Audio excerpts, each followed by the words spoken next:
So recently, I've came across a really interesting video from Stockado, and he essentially took a jab back at everything money again. And of course, it's because of good old Alibaba. So for those of you who have been following Saga, who is Stockado as well, he has been taking jabs at companies like Meta, Alibaba, Intel, etc, etc. And personally, as a huge Alibaba investor, I cannot stop myself from wanting to react to this video.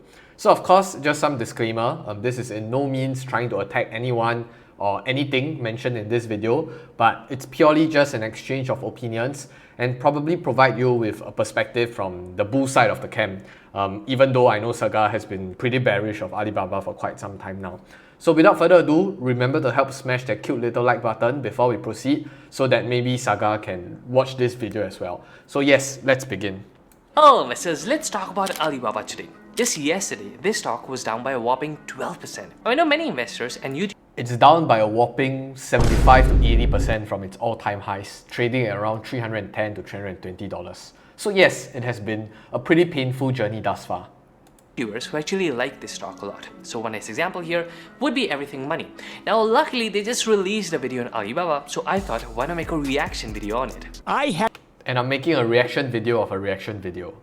Let the monetization begin. At most 2% of my money in Baba. 2%! And I didn't want to go over that. Now right off the bat, I should mention I like this. I like it when creators are actually transparent and they disclose their holdings. I think there is some points that I slightly differ here. Everything Money don't really disclose their position. So this is the first time I actually hear them disclose their Alibaba position, and Paul in this case said that he has 2% exposure only. Personally for me, I currently have around 70 to 80% exposure in Alibaba if you add my ETF exposure as well. So that's that. That being said, 2% definitely seems on the lower side, because if you check their channel, you'll see I'd say 20% of the videos are on Alibaba. So after making let's say 50 or 60 videos, you are telling me you only invested 2% of your capital in Alibaba. That definitely doesn't display confidence, because if I... Okay, I think a clarification here. I mean, at least for Saga himself, he's also a YouTuber. So if a particular topic gets a lot of eyeball and attention, I wouldn't really blame them for wanting to play the YouTube game and to feed more content to all the different viewers. But I kind of do agree, it is probably a red flag when you are saying that, oh, this X company or Y company is good, and then you have 2% exposure. Doesn't really draw any sort of confidence to viewers especially. I analyze so many stocks and I'm good at it, especially when you're selling a process. If you think the process is good, I mean, it makes sense to invest 5 or 6% of your portfolio at least, and I'm being conservative here. If you take my portfolio for example, 20%, actually 25% of my portfolio is just in one single stock, and I've shared this openly so you can actually judge my returns. That shows confidence. I trust my own ability. First off, let me address some... But I just got breaking news, by the way. I just did a tax loss harvest on Alibaba. So this is what I did. I had a nice big loss in Alibaba. I had a ton of options income, and my QQQ short has a huge gain this year, and it's all short term. So I had a short term loss in Baba.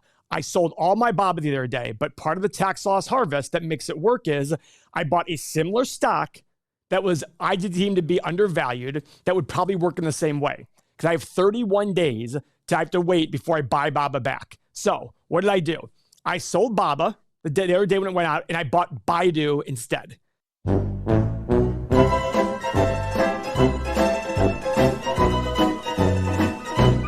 So for those of you who are unaware, there is a limited time bonus in lieu of celebrating Moomoo's 10th year anniversary.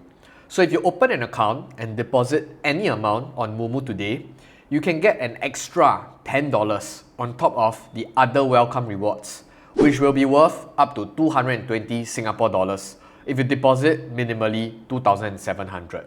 So Moomoo has always been a great platform for you to trade and invest in the stock market, and they've been a solid partner for my own investing journey thus far. So I personally am in love with Moomoo's new specific tab to keep us as veteran investors updated on real-time market developments around the company that you have a peculiar interest in. So on top of that, under the analysis category, they actually provide a snapshot of the daily short volume and even quick valuation metric just for your own references. So for those of you who wants to have a gauge of sentiments, there is also a built-in comments/discussion forum for different Moomoo users to express their different opinions. So for those of you who haven't signed up yet, don't let welcome rewards worth up to $220 go so easily. And don't forget, there is still an additional $10 during this period of celebrating Moomo's 10th year anniversary. So I'll leave the link in the description down below. So for my US and Australian viewers, Moomoo is also running aggressive reward campaigns, giving out free stocks as well. Just make sure to click on the correct link below.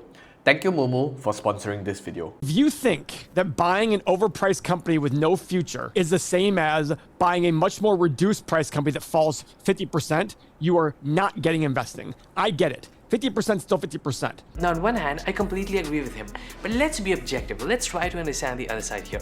Let's imagine 4 or 5 years ago, you invested in a company like Tesla, for example, and you made a 10, 15, or 20x. Should I actually dismiss you? Not really. At the end of the day, you're here to make money. You made a 10, 15, or 20x. That's super great. I'm happy for you. Now, is the process actually good? Well, that becomes questionable because many people thought that, look, NIO is the next Tesla, but look, the stock is down by 70 or 80%. Now, there's a very small problem with everything money. You see, they actually criticize many YouTubers, and by the way, I did the same. I make no bones about it, but they criticize many I don't really criticize other YouTubers, but that's just me. YouTubers, and they said these guys are still doing well just thanks to one stock, that's Tesla. And you should actually follow our own process. Nothing wrong with that. The problem is, if you follow their own process, you'd end up buying companies like Alibaba, Intel, Meta, and all these companies are also down by 60 or 70%. I think just a disclaimer here as well, if you're to look at the price chart itself, if you're already judging someone's performance or their stock picks based on a 1-year time horizon, I don't really know how to make do of that particular statement. But that said, I think why Charlie Munger, Warren Buffett, they are the greats or the goats of investing, because their performance is out there in the public and people manage to observe their temperament, their investing philosophy, and how they actually put their capital at work for the last 40, 50, 60 years. So a 1-year time horizon, it's probably a little bit iffy, but I do get where Stockado is coming from. So if you follow their own process, the damage would be even bigger. And that's why when many followers, they actually tell me, just launch an investing course, we'll buy it, I genuinely don't want to do it. Because at the end of the day, this is freestyle. There is no complete, perfect process. I'll give you a nice... I kind of do agree though, for people that keep saying that, oh, there's this checklist, and in order for you to buy a particular company, you have to check off all the different boxes. I get a little bit jittery when people say that there's this foolproof investing process, but I'm standing on Stockado's side for this point. Example. Let's take Warren Buffett. One of his best investments was his candy, and then there was also Geico. But that company was actually losing money. So if you follow the 8 pillars, everything money offers you, well, you won't invest in a company like Geico. But guess what? That was one of his best investments. And he was buying when the company was losing money. And that's why I'm telling you, at the end of the day, this is all freestyle. Now, yes, it's good to have a checklist, invest in good companies. That's very important. At the end of the day, just remember, sometimes even luck can help you. You look at a company like Alibaba, they're not changing anything. Yeah. Just geopolitical stuff. Now, as you might have guessed, I don't agree with him. There are 2 ways to... I kind of do agree and disagree, so I'm sitting on the fence. I do agree that geopolitics and a lot of the macro stuff that is going on around Chinese equities today, it kind of weighed down a lot on the particular stock performance thus far, at least in this year. And of course, he's going to put forth many arguments surrounding the company in the subsequent part of this video, because it's not the first time that I watch this video. So I will seek to address some of his concerns and see whether the facts lay out right or not. And I'll let you be the judge. To analyze a company like Alibaba, for example. The first one is the bigger picture. So you take China GDP numbers, how are they actually growing? In this case, if you got the numbers, they were actually decent, if you actually believe those numbers. And then you can also track Alibaba's quarterly numbers. The best thing you can do here is actually compare it with its peers. So normally when I make an Alibaba video, for example, my previous one, I actually compared it with JD.com, Pinduoduo, just so you get more context. If you'd like to know more about it, you can simply watch my previous videos. And then there's another approach, let's say the micro approach, where we analyze minute details. And that'll show you how the marketplace keeps evolving consistently. It's not a still picture. In this video, I'll share 3 changes with you. Now bear in mind, there are actually many more, but I like to keep my video short, so I'll just share 3 with you. The first one is Alibaba Cloud. Remember how everyone was telling you, look, this business is actually going to compete with AWS. It's going to grow by 30, 40, 50%, guys, operating leverage, high operating margins. This is the future, Asia's biggest provider. Well, let's see the revenue growth rate, shall we? This is Alibaba Cloud, and here you can also see Tencent, that's actually the second or third biggest player. They went from 40 or 50% growth to minus numbers. Wait, I don't think so. I don't think they went to negative numbers. I think for Ali Cloud, it's the other graph that you are looking at. So the negative figures, I'm not too sure where he's pulling it out from, but that's an important point to make. Literally, not even joking. So if this is the future, well, that's definitely disappointing. I think I also wanted to make a clear distinction between being the future of the world and being the future of China. So as you all know, digitalization is going to take over China in the coming 10 years. And it's part of the 5-year plan, which is the directive given by the CCP. So as part of this digitalization effort, cloud infrastructure is one that's going to benefit heavily from many of these investments. And I'm just going to insert the screenshot somewhere. Based on Alibaba's own estimates, I don't know whether you want to slap on a conservative multiple or not. And at least until projecting out into 2025, the expected cloud market share is going to grow from $200 billion to $1 trillion. $1 trillion, of course it's in RMB, but I think one thing he failed to mention, at least in this short clip, is what is Alibaba's current market share in this potential 1 trillion cloud market in 2025 to come. So Alibaba currently is still the market leader. It's holding 20+% out of the whole market compared to Baidu, Tencent, Huawei, etc. So let's just say that they continue losing market share and competitions get stiff. And let's say they manage to just maintain a 20% market share. So out of $1 trillion of the addressable market, if they maintain just 20%, that's $200 billion RMB in terms of revenue run rate.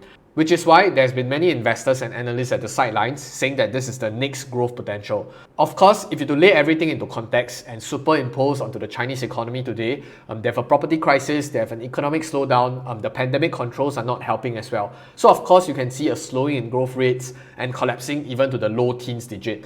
And at the end of the day, the market is a forward-looking mechanism. You get to decide whether you believe in this growth story for the cloud market or you don't. And if you don't, then you'll probably exit the market. And if you do, in terms of operating leverage and riding onto the S-curve, I'll leave it to you to think how big that market is. Bear in mind, everyone is going to tell you Alibaba's numbers, they're actually down because Alibaba lost a huge customer, and that's ByteDance. Okay, now here's my question. How many times are we going to repeat the same excuse? I do agree though, there's no point trying to repeat the excuse of ByteDance not being a customer anymore. Just move on with it. 7 quarters, 10 quarters, 20 quarters. How shitty is this business? And sorry for my language here, that just because of one customer, your business goes from 50% growth to literally minus numbers. Remember this.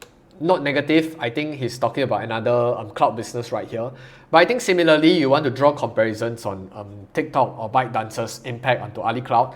Firstly, there are not a lot of huge conglomerates in China today, at least not in the hundreds of billions of dollars in terms of valuation. So ByteDance was one of them. And one of these kind of huge customers leave your platform, that is when you see that huge reduction in terms of growth rates. And similarly, if you want to draw to the US counterparts, they probably don't run this sort of concentration risk in terms of customers. This happened months ago, by the way. I'll give you the real reason here, and that's the data security laws, the new security laws.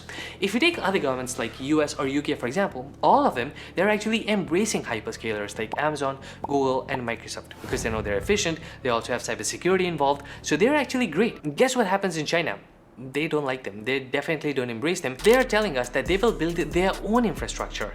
That shows you how much they actually trust these hyperscalers. Now keep in mind, government contracts, they're actually very small in size. It can be $5 billion, $10 billion. The cloud market is more than $100 billion. So a small government contract is not so important, but it shows trust. I think I need to disagree on this part. Specifically, if you're to compare the different governments of the world, I can kind of understand why the Chinese government wouldn't want to work with their own companies. But I think here comes the interesting part. When Ali Cloud, Tencent Cloud, or even Baidu Cloud works with government agencies, people or investors at the side are going to accuse them for being in bed with the government. And right now, if they're going to draw the line, people are saying that the government don't trust them. But I think my stance remains the same. As long as growth rate keeps coming in, and if there's enough adoption from other private enterprises that flows into Ali Cloud and Tencent Cloud, it shows there's scaling. And also, just to show you a screen grab from Alibaba themselves, the penetration in many of these industries today, at least in the cloud market, it's under-penetrated to say the least. shows that the government actually trusts all these hyperscalers, and that's why these are important contracts. Now, if the government is telling you, Alibaba, Tencent, we don't want your infrastructure, we'll build our own, we don't trust your infrastructure, how will actually other customers trust Alibaba? That's a nice question. So I'm not going to comment too much about all these different considerations behind national security because this topic gets a little bit sensitive. But did any YouTuber actually talk about this? I can assure you, zero YouTubers talked about this. So if you're liking this video and you like to support my channel, please click the like button down below. It really helps Smash me the like out. button Now let's as well. move on to the second reason, and that's the Chinese retail market.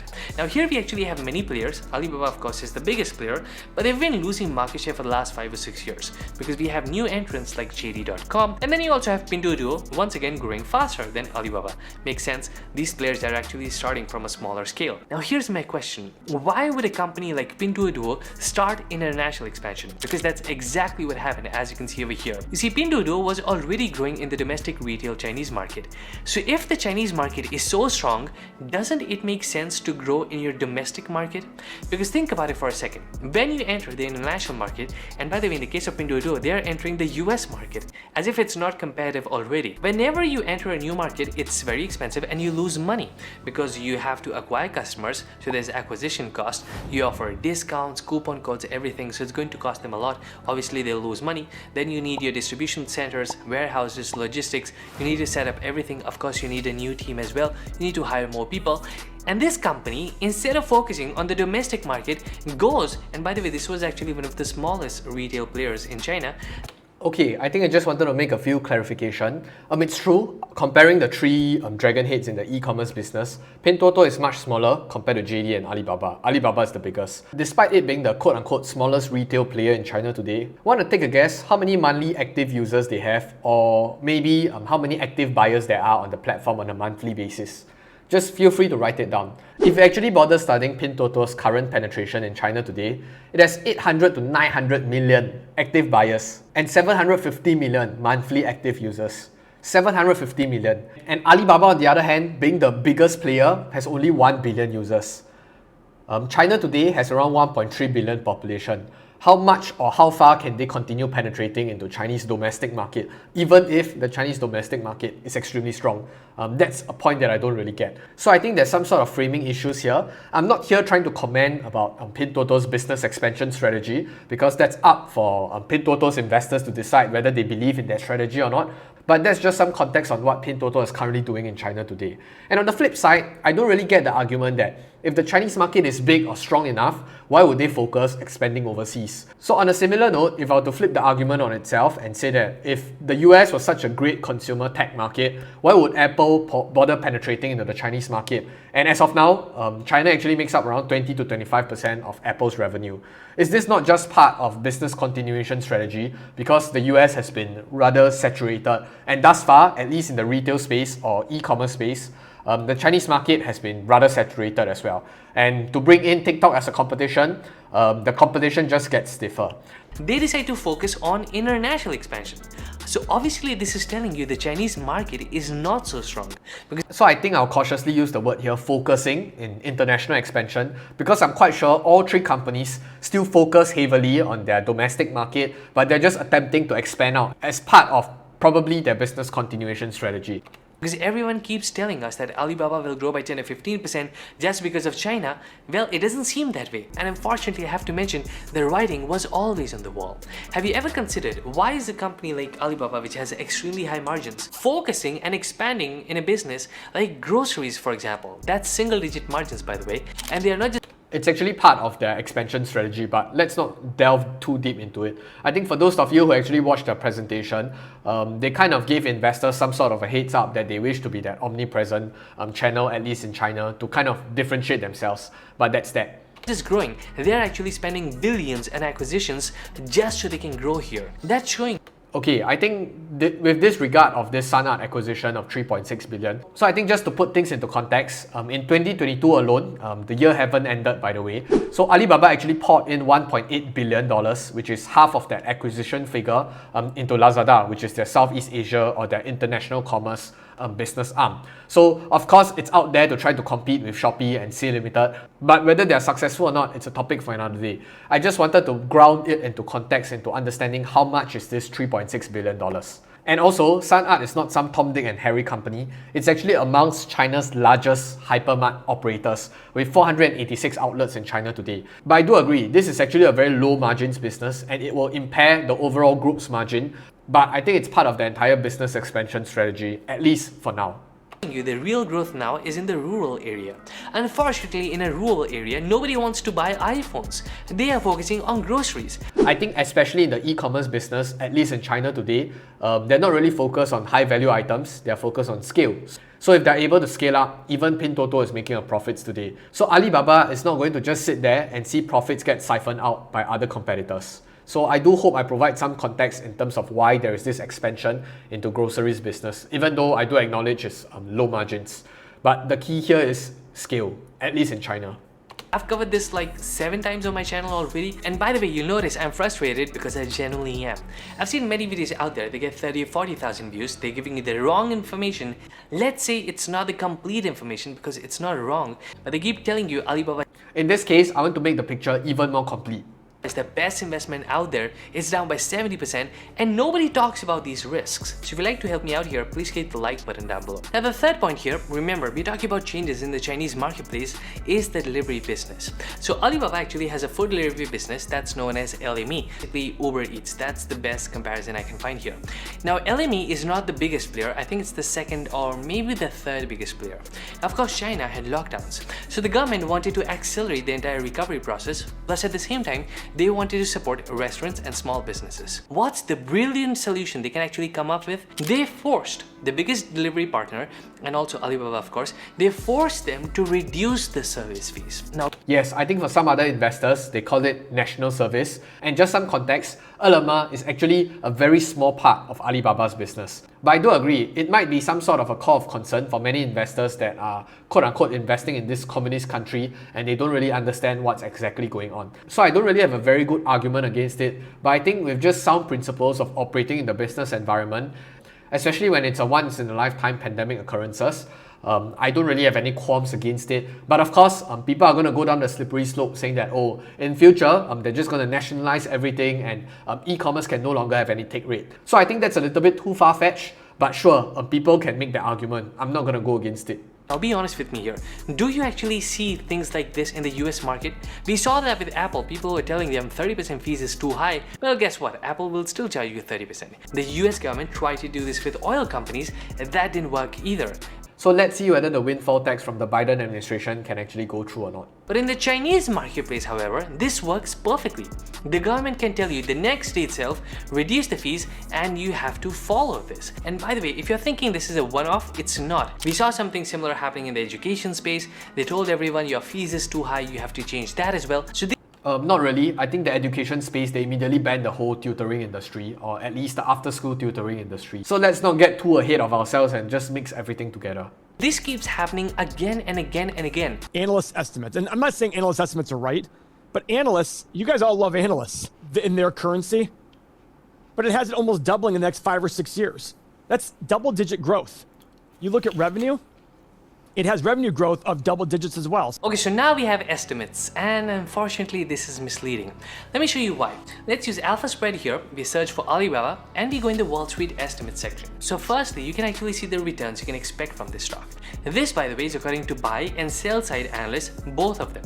So either 30% or 300%, because we know companies like Intel, Meta, or even Alibaba, it's either black or white. There's literally no gray zone. So let's just scroll down below. We have net income forecast. You can see for 2023, net income will increase by 123%.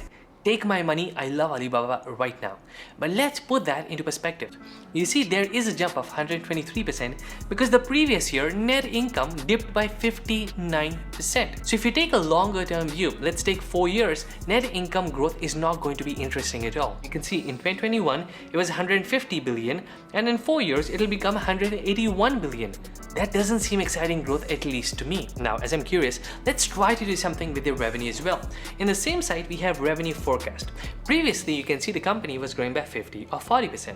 Now, according to the revenue forecast for the next 3 years, this company is going to grow by only 10%. Now, what does this exactly mean? This means if you like to use alpha spread, check out the link in the description below. But this also means the company deserves a lower valuation.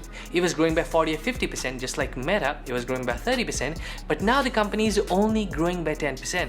But at the same time, their margins keep decreasing literally every year. So the lower valuation is actually justified. But this brings me to one important question. Why would you invest in a Chinese company that only offers a 10% revenue growth rate, comes with geopolitical risks, on top of it you don't even own the underlying company?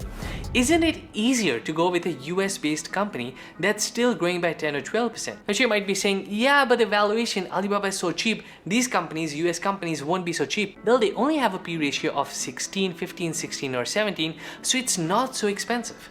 If you're genuinely interested in those companies, 15 or 16p, it's not that expensive. I think just to put it into context again, to really complete this entire picture, I'll just explain a little bit more in terms of valuation. So of course, in terms of revenue, EPS, analysts will have their own estimates. But as far as I'm concerned, and for most of you out there, you should probably already know that many of these analysts, many of their estimates are only accurate as of the following year. So subsequently, for the next 2, 3 year, 4 years projection, it's probably going to be haywire. So back to the topic on valuations, it's true. I think at Alibaba's current trading price of around $60 odd, it is currently hovering at around $160 billion valuation.